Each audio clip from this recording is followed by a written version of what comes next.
gràcies. S'ha fet bé? Bona tarda a totes i a tots. Bé, estem...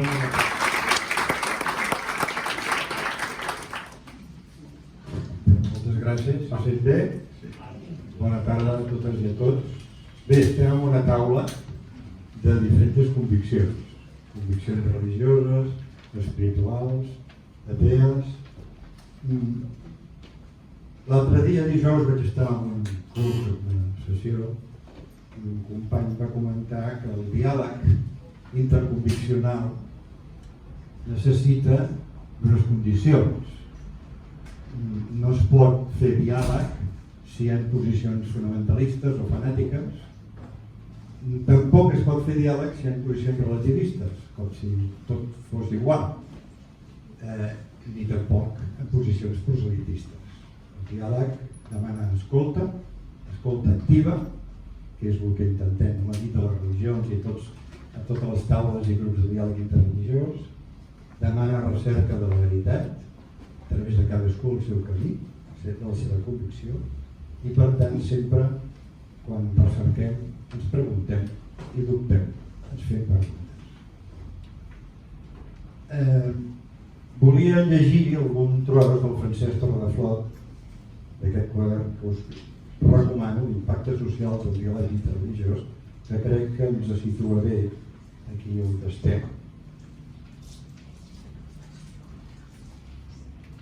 Diu, el diàleg interreligiós i interconviccional pot fer una funció de transformació social a favor de la pau, a favor de la justícia i una solidaritat més grans, a favor de la reconciliació i de la sanació de velles ferides.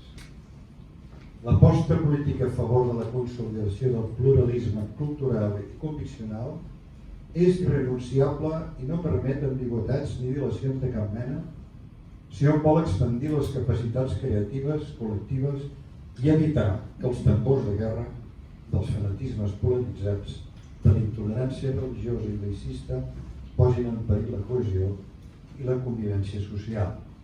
Com que la taula aquesta interconviccional l'hem basada sobre la cultura de pau, també farem una introducció més referida a la cultura de pau. Bé, avui dia hi ha més de 50 conflictes bèl·lics en el món. Clar, els mitjans de comunicació ens en posen dos, només, no? N'hi ha molts més. L'altre dia em vaig assabentar mils i cents mils de persones mortes a Moçambic, persecucions de cristians, persecucions de musulmans, persecucions de budistes, de jueus, de bahais, etc. Alguns d'aquests conflictes bèl·lics se justifiquen o miren de justificar-se en discursos religiosos, espirituals o morals. Totes les religions, espiritualitats i conviccions humanistes del món i de la història són sabieses de pau. Aporten significatius elements per a la construcció de la justícia i de la pau al món. Per tant, tenim la responsabilitat de treballar per la pau interior, per la pau entre les persones, per la pau entre els grups humans, entre les ètnies, per la pau a tota la societat, entre els països, per la pau a tot el món i per la pau amb i en la natura.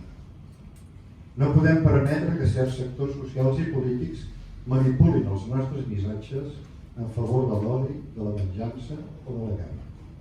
El nostre missatge és d'amor, és de compassió, patir envers els altres. És un missatge de confiança plena en els altres, tot el contrari dels discursos d'odi. La confiança és l'eix fonamental de les nostres tradicions i contrària a la por. La por, sabem tots, i l'experimentem, és humana. No pot ser transmesa, però, per crear inseguretat, per crear més inseguretat o per consolidar autoritarismes. La llibertat també és un eix fonamental de les nostres tradicions i no pot ser disminuïda en nom de més seguretat. Catalunya, malgrat haver sofert i participat en moltes guerres, té tota una tradició de pau també, des de la treva de Déu i de l'abat Oliva, l'edat mitjana, fins a les grans manifestacions a favor de la pau contra la guerra d'Iraq, passant per les crítiques al servei militar, diverses revoltes contra les quintes, pel discurs de Pau Casals a l'ONU. En la història de Catalunya hi ha un fil conductor de recerca de pau. D'alguna manera o altra hi han intervingut les savieses de les religions i diverses espiritualitats i conviccions humanistes. Bé, en aquesta introducció, ara passem ja a les preguntes que més o menys us vaig enviar i farem en aquesta ordre, però si algú, un cop hagi acabat d'exposar la seva resposta, vol també, abans de passar, són dues preguntes només, perquè van pensar que no cal masses preguntes, si algú després de respondre vol també comentar o suggerir alguna cosa que ha escoltat a l'altra persona, doncs i al final farem un diàleg entre tots. Bé, la primera pregunta que us faig és què aporten les conviccions religioses, espirituals, agnòstiques i atees a la cultura de pau. Com més breus sigueu, més temps tindrem per dialogar entre tots. Escoltarem el Víctor, la llarga tradició dels ateismes, perquè ho podria posar en plural, els diferents ateismes que hi ha hagut en les savieses de la humanitat, també la teva aportació. Molt bé. Primer agrair a la Mercedes que ens hagi convidat al centre. És tot un èxit que els ateus estiguem a la nit de les religions. En fi, de vegades penso que el concepte de la pau, aquí es parla de la pau interior, jo em referia més a la pau social, pau entre països, etc. A vegades ho veig utòpic, inclús. I és que em sembla, tinc la sensació que inclús que estem lluitant contra la pròpia naturalesa humana, per desgràcia. Aquesta pulsió pel control dels recursos i de defensa de la pròpia identitat, oi? Això no sé si ho arribarem a canviar, però vaja, el que aspiro i un dels motius de la reunió doncs crec que és aquest, és que des de les creences no fem un problema més gran, intentem fer-lo més petit. Perquè hi ha vegades que hi ha conflictes que estan alimentats per aquestes diferències religioses, com deia molt bé el Joaquim al començament, intentem que sigui el contrari. Que aquestes, perquè escoltant aquí a les companyes, hi ha molts elements perquè els conflictes siguin més petits amb tots aquests elements que coincidim. En segon lloc, jo crec que és important que definim a què ens referim amb ateisme, perquè aquí cadascú pot tenir la seva idea pròpia, hi ha moltes etiquetes a més, pot confondre amb el gnosticisme, hi ha moltes etiquetes. Però jo crec que la meva forma de veure, que és com ho plantejaré, perquè després m'entengueu el discurs, és que l'ateisme, tal com jo el conservo, no és una creença, sinó és el contrari d'una creença, és precisament la increença. L'ateisme no afirma tenir un coneixement, no afirma que no existeix un Déu determinat, sinó el que afirma és que no tenim prou evidències o evidències prou raonables per creure que així és. És a dir, és la resposta escèptica a les afirmacions teistes, d'acord? I ja està. I l'ateisme l'únic que considera és que els déus són una construcció cultural, sobre cosmologia, sobre ciència, sobre ètica. No té ni idea. L'ateisme no és una cosmovisió ni l'ateisme no és una filosofia. Un ateu pot ser bona persona, pot ser mala persona, simplement considera que no hi ha prou evidències per creure en déus, molt menys per viure en funció d'aquestes creences, no? Aleshores, és una postura epistemològica. Considera que l'evidència i la raó són mètodes més eficaços per arribar a uns coneixements o unes creences més certes que altres mètodes, com la fe, per exemple. D'acord? Aleshores, a nivell de valors, no és obligatori, però és veritat que molts ateus solen identificar-se amb valors progressistes. Però no és obligatori, hi ha ateus que són nazis. Totalment, però això és real, avui en dia. Amb la qual cosa, jo parlaré des de l'humanisme secular, no tant des de l'ateisme, sinó des de l'humanisme secular, que aquí sí que podem trobar una sèrie de filosofies i valors aplicables al que estem parlant avui. D'acord? Llavors, davant de la pregunta què aporta les diferents conviccions, la convicció atea o agnòstica, i jo diria l'humanisme secular, el que aporta primer és una ètica que estigui lliure de dogmes. Una ètica que posi al centre la dignitat humana, l'empatia i la raó. Que no provingui d'una revelació, sinó d'un consens entre els iguals. Perdoneu, de parlar, seca la boca. Després també s'ha comentat, però des de l'humanisme secular fem una defensa fèrrea de la Declaració Universal dels Drets Humans, o d'uns drets que no són universals, per desgràcia. Haurien de ser universals. Considerem que són universalitzables, però a moltes parts del món no es respecten. No són universals, però pensem que haurien de ser-ho. L'altra aportació que fa l'ateisme o l'humanisme secular en el tema de la convivència és un model d'estat. Comentava abans el Joaquim, encara que crec que ell ho comentava des d'una perspectiva pejorativa, però el model d'estat laic, pensem que és el model de convivència que pot garantir la llibertat religiosa de totes les religions, o la llibertat de conviccionar, la llibertat de consciència. A mi m'agrada més aquest tema perquè és més inclusiu. A vegades parlem de llibertat religiosa i sense voler podem deixar els increients a banda. Parlem d'una llibertat de consciència i així estem tots a dintre. D'acord? Aquest estat laic es basa en 3 columnes que molts coneixereu. Una és la separació entre la política i l'Església, o més ben dit, entre la ingerència clerical i el poder polític. L'altra columna és la no discriminació, és a dir, que no hi hagi llibertat de consciència i que no hi hagi un privilegi, que no hi hagi una creença o una religió que tingui privilegis per sobre de les altres. Només des de la igualtat de tots podem construir una societat igualitària i de convivència. Jo crec que amb les societats pluriconviccionals, plurireligioses, multiculturals que tenim avui en dia, això és vital. Abans, cadascú estava al seu país i eren quasi monoreligiosos els països. Avui en dia aquesta realitat és molt diferent. Llavors, crec que avançar cap a una societat, cap a un estat laic, en el terme, l'estat laic no és un estat ateu. El laïcisme no va en contra de les religions, al contrari, el que vol és un pacte social que permeti la llibertat religiosa, que tothom tingui llibertat de culte, inclús els increients, d'acord? Que tothom tingui la llibertat de ser una religió o no ser-ho, o de canviar-se sense que ningú el pressioni, molt menys que estigui legalment, no? Com en alguns països està encara castigada l'apostasia, per exemple.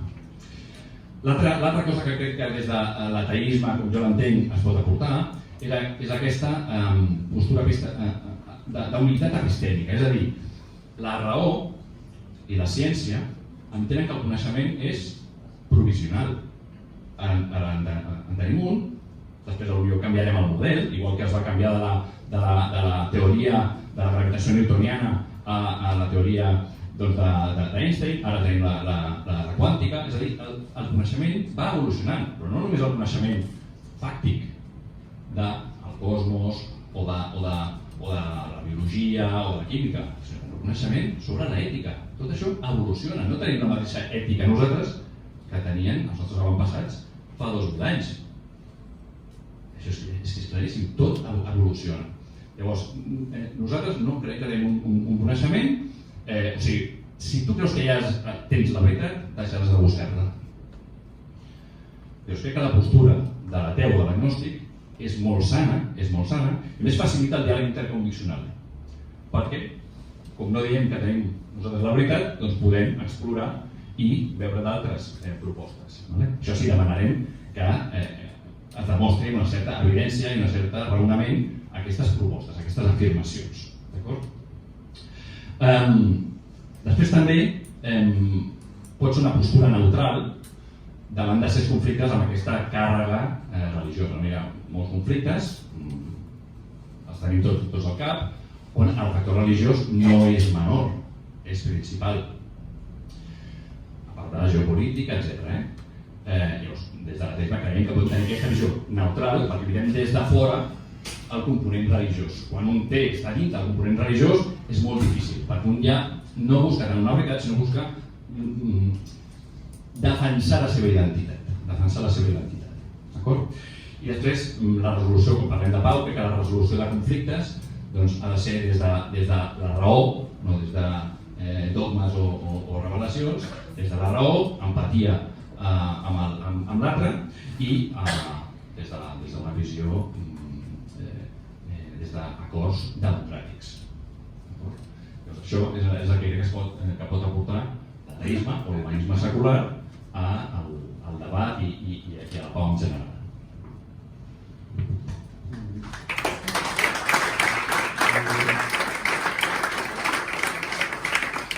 Crec que és important aquest aclariment que has fet del que és l'ateisme, que no és una cosmovisió ni una filosofia, sinó que de no tenir evidències d'una realitat més enllà. I després,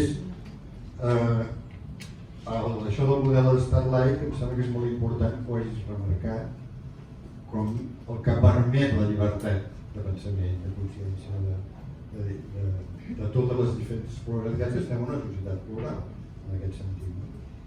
I el valor de la raó, de la ciència i de l'ètica.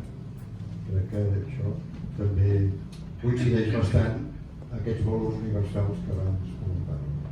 No sé si voleu entre vosaltres fer-se alguna pregunta o suggerir-se alguna cosa, si no passem la següent. Bueno, un parell de comentaris per al·lusions, ja no us en recordareu, però la Mercedes parlava de valors inclús compartits pels ateus, no? Inclús. Bueno, inclús, clar.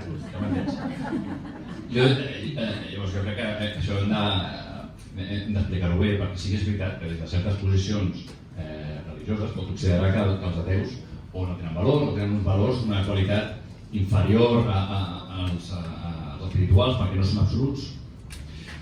I evidentment que els ateus no estem aïllats del món, sinó que ens eduquen i creixem en una societat i compartim els valors, en aquest cas els que hem nascut aquí a Espanya, segurament amb molta influència judeocristiana.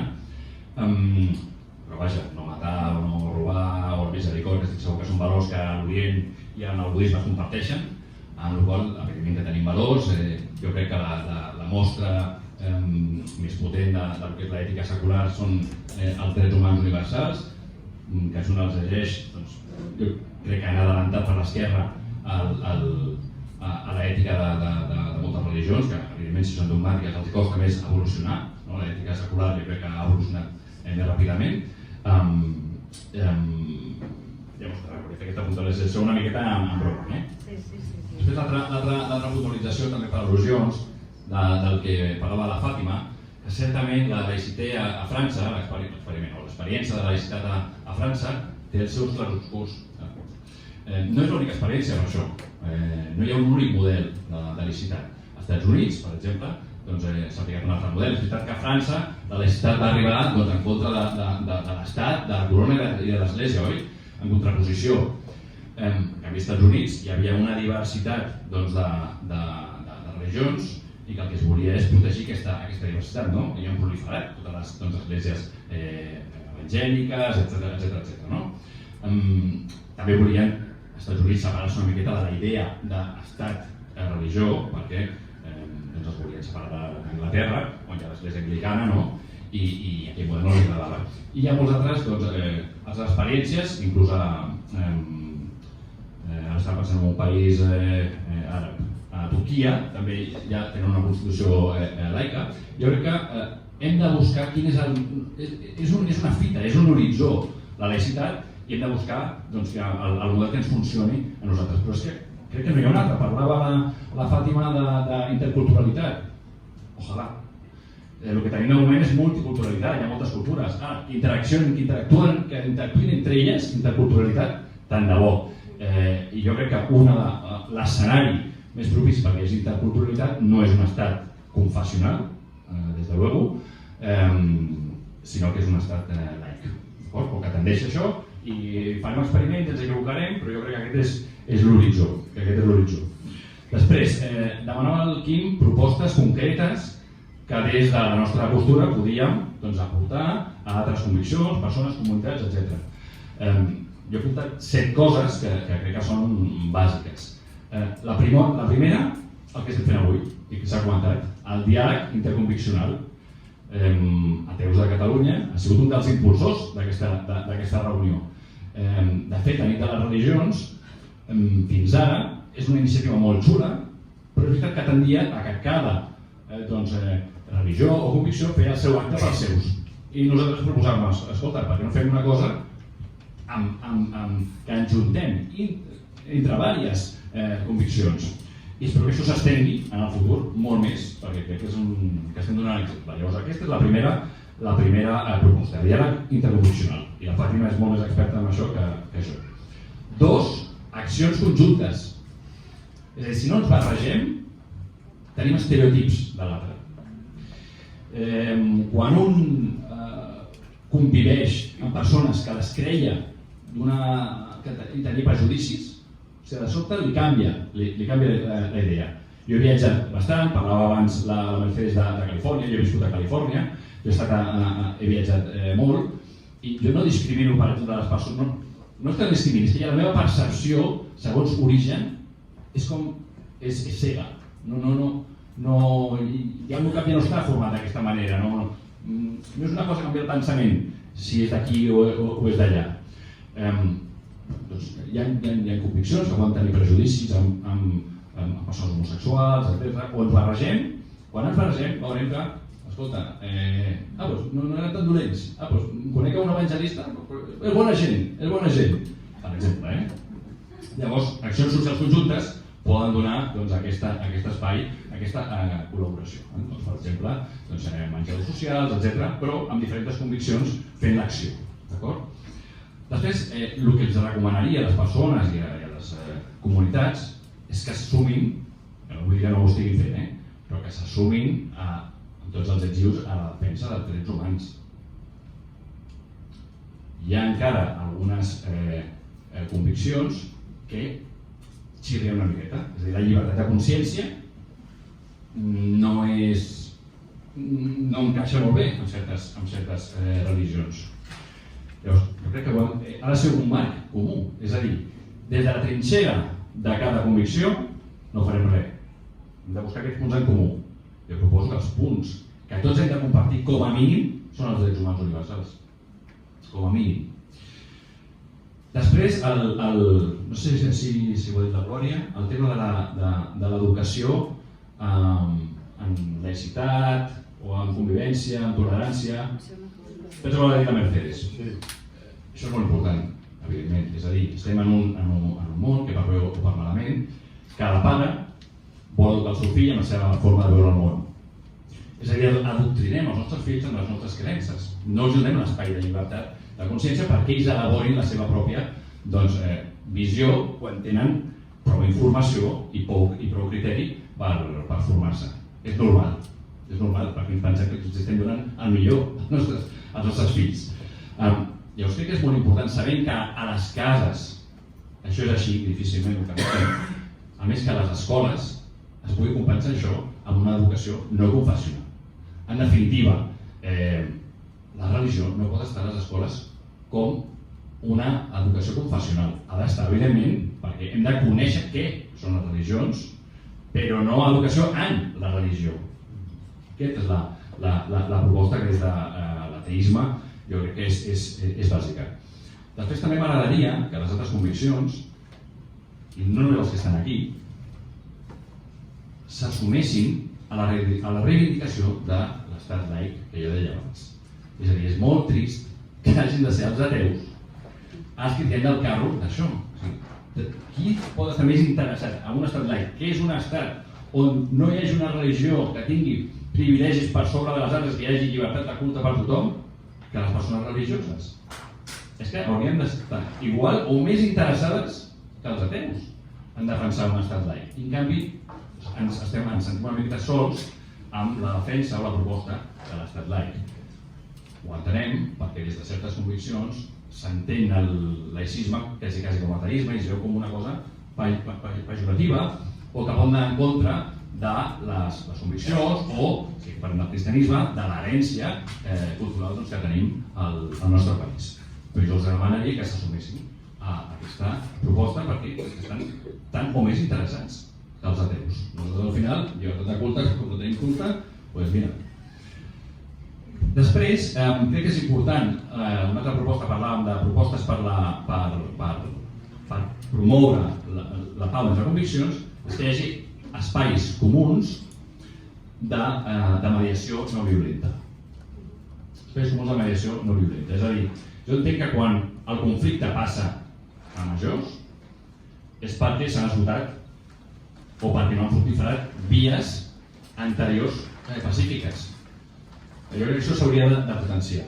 És una miqueta panacea, però jo crec que si s'aconseguís o si s'estendís això, jo crec que potser això a nivell barri, no sé si ho sabràs millor, a nivell de barri sí que potser es pot aconseguir. Potser no a nivell entre països, però a nivell de barri sí que es poden potser fomentar que hi hagi mediadors, figures de les diferents religions que funcionin com a mediadors per conflictes i que la cosa no arribi a més. Crec que sí que es pot identificar persones. Exacte, persones rellevants, de cada convicció, perquè quan hi ha un conflicte facin un paper de mediació. Jo crec que això és una proposta que és important. D'acord?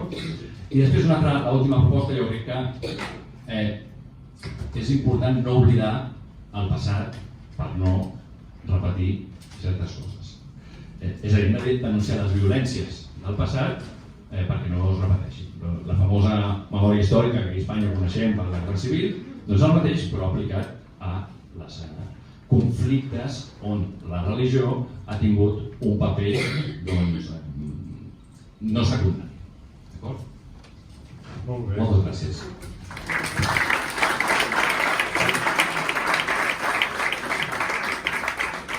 Sortit coses molt concretes, jo els anaré apuntant, sí que quan tingui un moment a casa ho faré per ordre i us ho puc enviar. Hi ha una cosa que he recordat, ara de seguida donaré la paraula totalment, perquè no sé a quina hora hem d'acabar. Home, ja hauria d'anar. Ens hem passat. Un quart el tenim? Un quart? Sí. No. Això és el que cal diàleg. No, he recordat La meva resposta. Víctor, si t'hi vols parlar de l'escola, que havia hagut una pregunta. Bueno, coincideixo amb el que ell deia, no? Més que una pregunta era una afirmació que hi coincideixo, veritat. Respecte de l'estat laic, si hi ha un model ideal, jo no el conec, no sé. Conec el model belga, per exemple, de la pilarització, a mi no m'agrada. Hi ha les experiències de Turquia, de l'Índia, que comentaves abans, però no han fructificat, no ho sé. Fiji té una constitució, vaig descobrir, molt laica, perquè copien, quan un estat vol modernitzar-se o occidentalitzar-se, doncs han de tenir una constitució laica, llavors copien una miqueta el model de constitucions europees, etc. I també una cosa és la teoria i l'altra la pràctica, és a dir, pots tenir un model legal molt laic, però que la societat, per exemple, als Estats Units, la Constitució dels Estats Units, bueno, serà un bon punt de partida, jo no dubtaria. Sembla que tenen bastant clar la diferència entre l'Estat, les decisions legislatives i els dogmatismes. Però des de la pràctica posen a l'escola els nomenaments, etc. Hi ha un lobby molt potent de les diferents esglésies protestants. Llavors, a la teoria sí, als Estats Units m'agrada la Constitució, a la pràctica, diria que a la pràctica m'agrada més la societat anglesa, per exemple. La veig més tolerant, més en canvi, és un estat on el cap de l'estat és el cap de l'església, no? El cap de l'estat, el Carles, Llavors, una cosa de teoria i l'altra és la pràctica. Jo, si em preguntes un model a nivell formal, a nivell de Constitució, em diria potser Estats Units, però tampoc t'ho he dit molt convençut. Respecte de les diferents opcions sexuals, jo crec que no val la pena ni que contesti, no?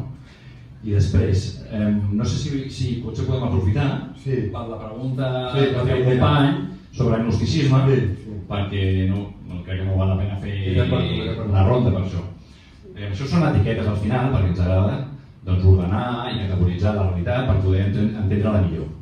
Hi ha moltes categoritzacions i cadascú doncs, pot fer la seva. A mi la que m'agrada és, si partíssim d'un extrem a un altre, hi haurien els creients més practicants, diguem, doncs, que són aquells que realment porten doncs, uns rituals, a nivell diari, etc., i que fonamenten la seva vida doncs, amb aquella fe, aquella creença. Després hi hauria els creients no practicants, que potser ho són doncs, per inèrcia de país, familiars, etc., però que doncs, van a missa els diumenges, però si els preguntes et diran que són cristians o són de la religió que sigui. Llavors, els agnòstics serien els no ho sé. No ho sé, o inclús no podem saber-ho. És a dir, hi ha una postura agnòstica que diu, escolta, és que no podem saber-ho mai, no ho sabem, no ho sabem, amb la qual cosa apaga i vámonos perquè no cal investigar perquè no ho podem saber. Però l'agnosticisme, tal com el coneixem més bé aquí a Occident, és aquest, diríem que hi ha dos agnosticismes, un que s'arriba a través de la raó, això és collita meva, això no ho trobareu als llibres, un agnosticisme que s'arriba a través de la raó i un altre agnosticisme que s'arriba a través de la creença. A través de la raó és la persona que diu, escolta, no tenim dades, no tenim prou evidències per afirmar una cosa o la contrària. Llavors jo estic en una posició neutra. Jo soc bastant bel·ligerant contra aquesta posició neutra, perquè crec que no està justificada. Després hi ha un agnosticisme, que quasi diria que al meu entorn el veig bastant, que és aquella persona que diu, escolta, jo soc agnòstic. Potser no sonarà d'alguns amics vostres, no soc creient, que vol dir no m'adhereixo a una confessió, a aquesta visió determinada, però sí que crec que pot haver-hi alguna cosa. Aquest és l'agnosticisme, jo dic que està basat en la fe, perquè creu que pot haver-hi alguna cosa, però segueix creient, segueix basant aquesta postura en la fe i no en cap evidència determinada. Amb la qual jo diria que els agnòstics són els no ho sé. Un agnòstic que hi arriba a través de la raó, aquest que diria no tenim prou dades per dir si sí o si no, ni per afirmar l'existència d'una deïtat determinada, ni per falsar-la, pot caure del cantó de l'ateisme. O sigui, hi ha agnòstics que diuen, escolta, jo com no es pot saber, doncs de moment entenc que no. D'acord? O sigui, no necessitem un 100% de confiança. Un creient pot dir, escolta, jo no estic convençut del 100% que existeixi un Déu omnipotent, revelat a la Bíblia, que a més sigui omniscient, etc. Jo estic segur d'això. Però bueno, m'ho crec. D'acord? Doncs igual que no demanem el 100% de seguretat a un creient per ser creient, tampoc li demanem a un ateu el 100% de seguretat per ser ateu. És a dir, simplement en dir, escolta, no ho sé, soc ateu. D'acord? És veritat que se solapen les categories. Un agnòstic que digui, escolta, no tenim prou evidències per afirmar o falsar, per tant, la meva postura inicial és no hi crec, fins que no es demostri el contrari, pot haver algú que diu i crec fins que no es demostri el contrari. El que no hi creu fins que es demostri el contrari seria ateu, perquè seria un ateu. Dintre de l'ateisme diferenciem el que és l'ateisme feble, que és aquell ateisme que és el que jo he definit abans, i un ateisme fort, que és el que sí que afirma que no existeix Déu, o algunes idees concretes de Déu. Per exemple, jo, si parlem del Déu cristià, soc un ateu fort, jo afirmo que aquest Déu ni existeix ni pot existir. Si parlem d'un deisme com l'entenia, per exemple, Aristòtil, o com Tomàs d'Aquino, amb algunes reflexions hi pot tendir, doncs diria, sobre aquesta idea soc agnòstic, la veritat no tinc dades per afirmar quin aspecte té la primera causa eficient de l'univers, la veritat. Però sobre certes idees concretes, amb les característiques concretes, sí que les puc analitzar, sí que pot dir, això pot existir o això no s'aguanta per enlloc. Seria l'ateisme fort. Sí, hi havia també això de renunciar les religions, renunciar al poder pels generats dels estats. Aquí a Espanya seria la religió catòlica. No sé si voleu dir alguna cosa sobre això, però em sembla que no tenim quasi temps. Jo només comentar que bé, això la mateixa societat i l'evolució i l'anar-se posant en un estat realment laic es anirà donant aquesta pèrdua de privilegis d'una religió determinada, és una qüestió històrica. Jo crec que jo ho veig així.